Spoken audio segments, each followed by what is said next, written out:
সুন্দর ভাবে সেমিফাইনাল খেলবা পাই যোগ্যতা অর্জন করেছি এবং পরবর্তী রাউন্ড রইব মাসিদা এফসি বনাম এই দুইটি টিম বিজেতা।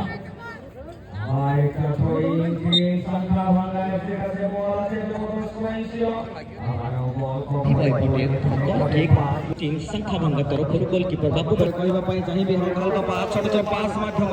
19 स्क्वायर पर सहित 14 नंबर खिलाड़ी को पाए बॉल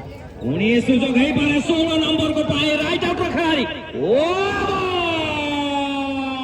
गोल काउं करो दमदार कलेक्शन रहितला निश्चित रूप से गोलकीपर बन दुर्गा तरफ बन दुर्गा जर्सी नंबर 11 पड़िया रे निया लगई चंती दुईटी जाक टीम बन दुर्गा एफसी एवं आ तमा गा कमिटी लोक ना समस्त वीडियो आसीबो एडिटिंग रे तमरो भी आसीबो बन दुर्गा रमुना वर्तमान जर्सी नंबर 7 सहित निजर पादर स्पर्श रे नीचे रखी बॉल टी को पुणी एक बैक पास सहित